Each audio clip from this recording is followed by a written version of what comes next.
Hello, I'm Fritz Nelson with Web2 Summit TV, and I'm here with Choudhury, who is a product manager for web development at Qualcomm. Right. And now Qualcomm of course, makes a lot of the chipsets that go in the mobile phones. Mobility is that sort of next and now generation of where the web is heading. What are some of the new trends that you guys are seeing in terms of what mobile is doing for the web? So, a lot of things. So, this device, a mobile phone, is always with you. So there's a lot of contextual awareness that you can actually derive from that. But even more importantly, this is the computer inside of your phone, inside of your pocket, right?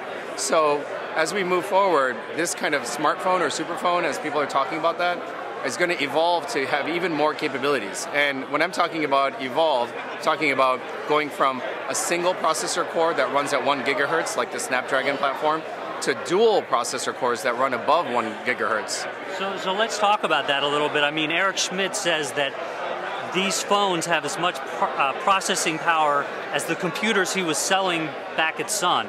Right. And now we're getting to the point, you've got a 1 gigahertz processor, you're talking about dual core, right. You've got 3D graphics processing pieces to your architecture. Right. And what else are we talking about here in the next generation of chip architecture? So, the interesting thing is that unlike the PC architecture, the mobile phone has always had different functional blocks that the operating system and increasingly the browser can actually kind of pull from and utilize. So you've got these dual cores, you have a multimedia subsystem that can do 1080p encode and decode, and soon not just having a 3D graphics processing unit, we're going to start to see 2D graphics processing units.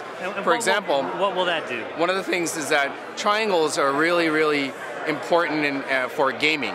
And gaming is done well on a 3D graphics processing unit. But think about fonts, or think about web maps and tiles. That's done better on something that does vector art, which is really great for a 2D graphics unit. The best part for the consumer, we think, is that all of those pieces, the dual core, the 2D graphics, 3D graphics, the multimedia subsystem, are going to be in chips that are in phones next year, middle of next year. The superphone for next year is going to be really a superphone. And all of these things kind of help preserve battery life because they're offloading the main processors. But from a web standpoint, what is this doing? I mean, other than just being faster, I mean, what more will people be doing with these devices? Absolutely. So one of the things that we think about at Qualcomm is the fact that the native operating systems, enabling them the best we can using these different functional blocks is very important. But at the end of the day, the web is the largest development community.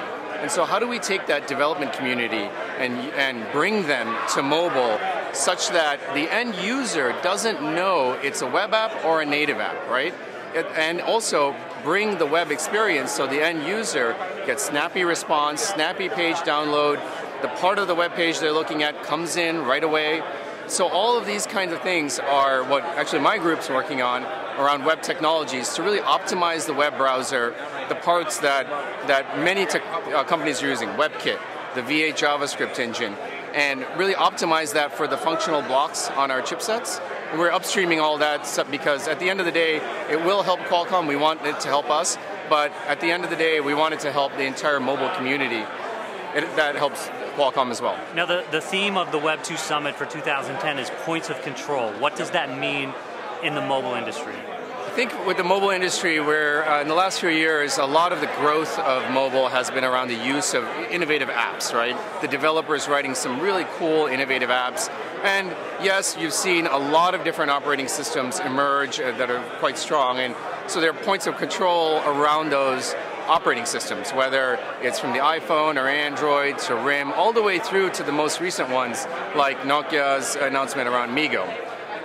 Great, fine and well, but as an app developer, are you really going to take the time to optimize for all those operating systems? We don't think so. We think at the end of the day, the web community is the largest community. You're going to write a web app, and you're going to want to make sure that that web app with CSS style sheets looks uniquely different for every application platform, looks native, but it still has the same core technologies of HTML, JavaScript, and XML, to really have a one development process. So we're pretty excited about that at Qualcomm, and we're trying to help make that happen in mobile.